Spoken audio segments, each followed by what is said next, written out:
Yesterday I shared a couple of links. I had watched this thing, and it was so well put together. It was only like 28 minutes or something, and this guy just did so well at putting so many things together that I'm constantly trying to explain that, I think he did it in such a concise way, but showing how, kind of how the deep state infiltrated everything. Because I think people just can't wrap their head around that this could even be happening. We couldn't have this certain small group of people that were able to control everyone.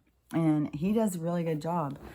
And so I shared that link yesterday. I think I shared it on several videos, but I'll try and put it on this one too. But one of the things I think it was in that one, because I also saw one, there's another one that keeps popping up. And this is like where I say, like the hand of God comes into these things, because this woman who is obviously a survivor of the cultist, elitist, or whatever you want to call these people, that she is doing this interview. I think it's with that, I don't know who this woman is, but she has an accent. And I know there was a Dutch woman or something who put out a really good document, a 10-part documentary in the very beginning of this. It was, oh my God, it was amazing. It was so good. And I saw that one before, Out of the Shadows. Out of the Shadows was really good. Now I don't know how you can find some of this stuff. It's very difficult to find stuff now because of the censorship, but those were really good. So this thing that keeps popping up, these excerpts of this woman talking in this interview. It looks like it's several interviews because her hair and clothes change. So she says a lot of really, I've seen a couple of her talking, and was something that she had said. I know one of the things she said that just really astounded me. Just in her group alone, they had 1,000 people every month that were murdered that they had to dispose of. That is why they're doing this stuff about, oh, now we can just gel people. Yeah, that's the big gelling human people plant there, Oh my God, it's so disgusting.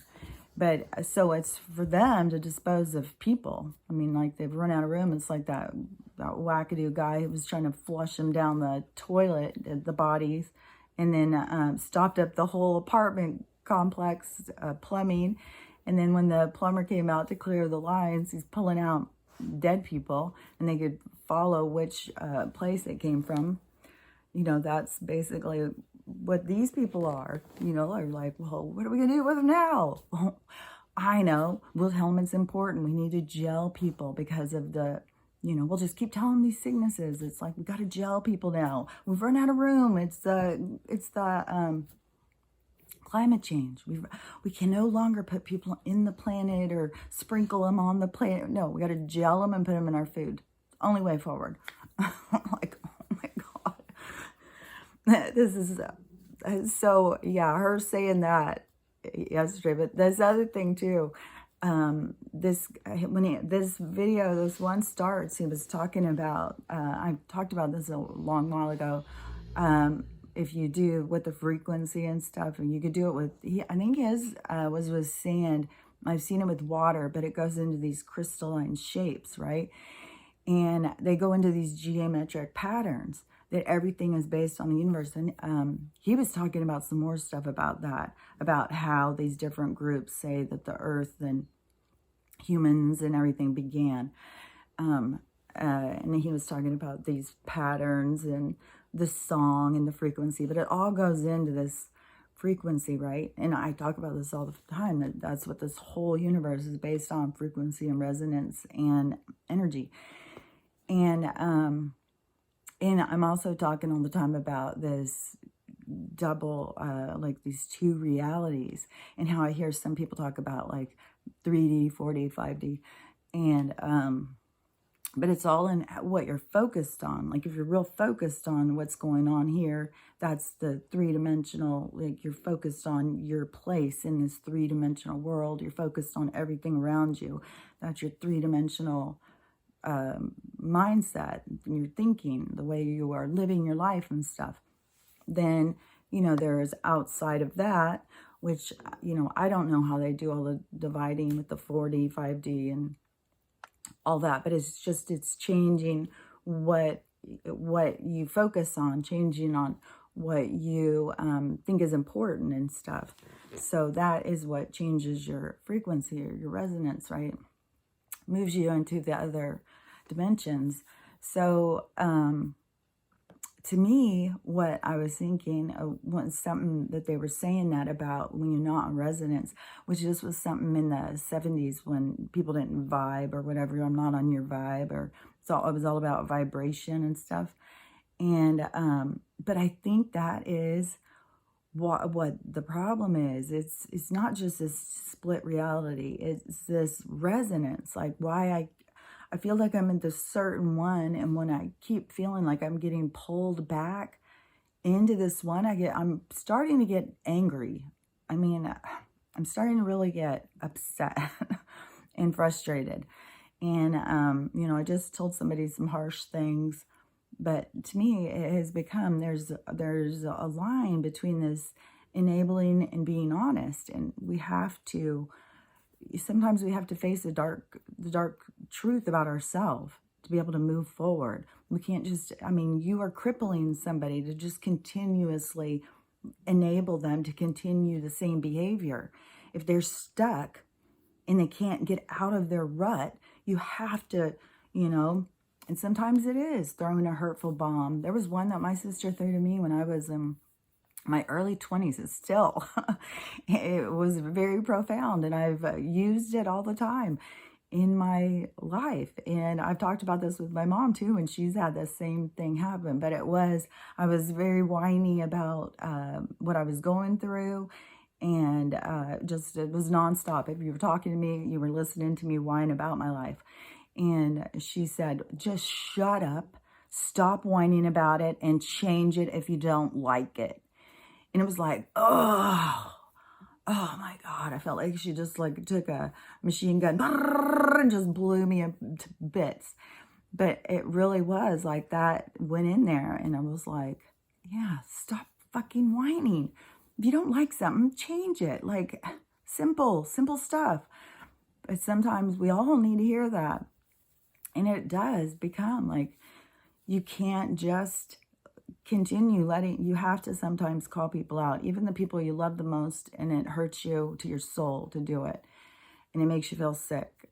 You can't, I can't, as a spiritual person, watch somebody just stay in that hole and bury themselves, so we all have to be there for the people that we love. Call them out sometimes, that they have to see themselves clearly. We all need to see ourselves clearly. That's what all of this is happening for, so we can see ourselves clearly and move forward, propel ourselves. But there is something that is pulling me back, where I keep feeling like they're, keep pulling me into this other dimension that I've left. But it's something about the resonance when you're talking to people and they're just like, they just don't get it. They see life so differently. They don't understand at all what you're talking about. You sound like a crazy person. I'm thinking, man, all of the people that have been here before, all the people who have been here before me, that have been talking and saying things that were important or profound, or the messages that they're being given, and, they're following the guidance to express them, that have just been, people were not ready. I've said it from the very beginning. It all depends on what the people are ready to hear and understand. I feel like the universe just keeps, coming. And I do think that this is a time where there will be a huge amount of people. There's a huge amount of people awake, even though there's a huge amount that is just still so stuck in this thing, and it's heart shattering for me because it's my kids. And that's why I feel like I have to at this point. You know, I have to get them out of what has got them so stuck. It's so frustrating. And, you know, I mean, sometimes, you know, you have to be able to take hate from your kids. You have to be able to take it. It's not something that I wanted to ever have. But, you know, we have to be honest with people too. We can't just let people just bury themselves in their own pain. They have to find a way to dig themselves out. It's so important. I've had to do it so many times. And that's what saves you, is you. There's nobody that can save you. You are the person who saves yourself. And, you know, there's nobody who can. That's the problem with relationships. We're constantly trying to get somebody. That's the problem in all relationships, even in the parent-child. Nobody can save you. You get handed your cards. You get dealt your hand. You are the one who has to figure out how to play it, figure out how to change it, the whole thing. It's all rests on you. So, yeah, it'd be real simple if we could all just be like, here, fix my pain, take my pain away. You know, that's what they try to sell us with pharmaceuticals, alcohol, all this stuff. Is just take your pain away. You don't have to feel this pain. Take it away. We'll take it. That's what I'm surprised that the big pharma commercials aren't like the old Calgon commercials. Oh, we'll take you away. It's a nice little tub with bubbles. Oh, just come take our mini pills we have to offer. You want no pain, we're here. You know, that's what they have done with the world.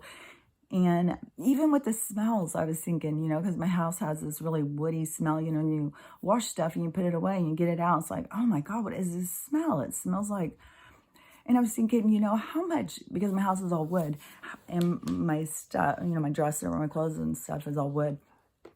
And I was thinking how much of just nature smells, just our natural state of being, you know, without deodorant, how, you know, we used to accept that stuff. We used to, you know, our nose has this little gift. If there's a bad smell around, it will just turn off that receptor.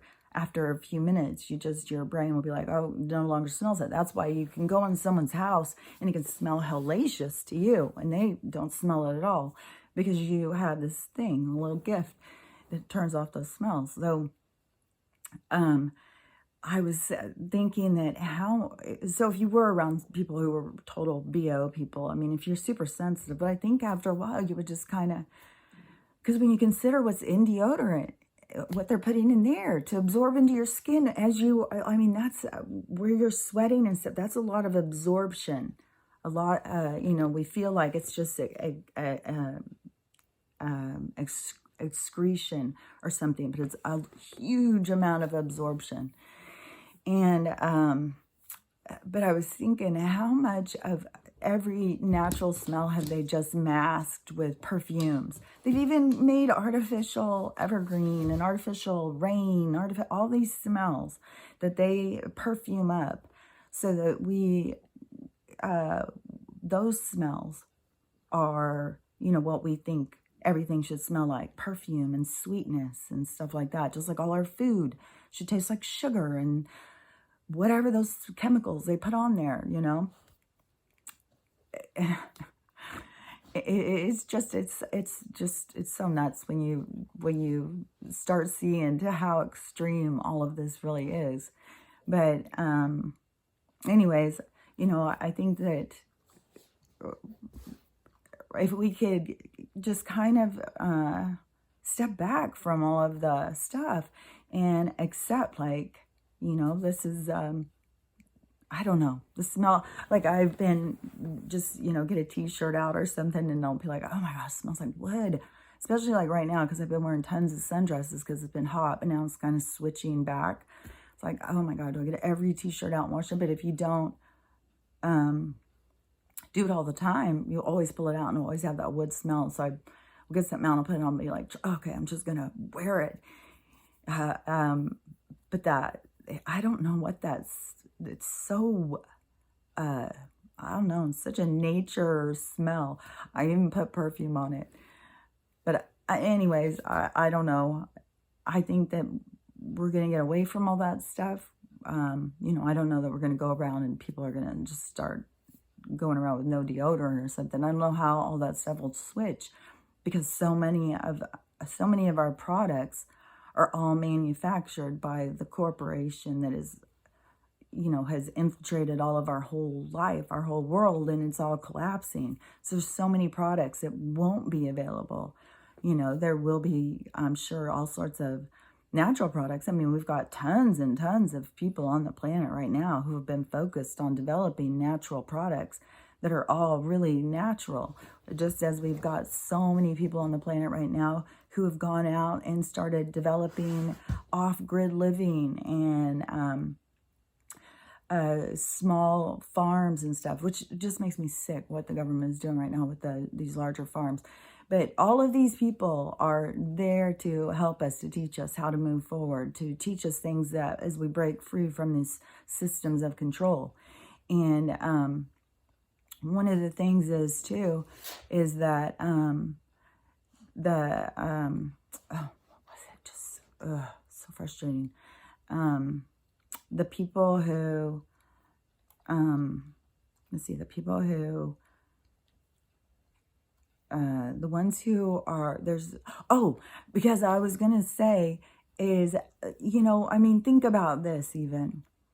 With the government having so much problems and so much problems with climate control, so much problems with having the people in, why in the world wouldn't you just tell your people, hey, everybody, it's time to just, you need to start spreading out, spread across this, across the country. You need to start, you know, developing ways to self-sustain and stuff. We need to, you know, why wouldn't they do that? No, their sustainable life is all, here, you guys come here. We're going to put you in a bubble. We're going to control it. We're going to watch your every move. And you know what I was thinking about too, that just really creeped me out this morning, thinking about how they want, you know, their smart cities and watching us and stuff. Like right now we know about like a hostel, we know about the red rooms, and we know, you know, that's their fun time to, you know, send a few bucks over to watch someone get horrible things happen to them. I think part of their little system, their little camera watching us system, then would be, you know, like they would turn it into Fight Club. 100%. 100%. We would be in the Purge, Fight Club, all that stuff for their entertainment. It would all be for their entertainment. That would be our life. You know, I mean, this is depressing. You've got so many helpless people. But where they want to move us to is beyond depressing. I mean, you would have to have every person would just be heroin addicts. Nobody would be able to fucking deal with anything. Everybody would just be lining up to suicide. It would be such a horrible existence. You know, they want the worst for us. And we have to wake up. We have to wake up. And we can create what we want, the best for us. So anyways, that's my little 2 cents for the day. I'll talk to you later. Bye.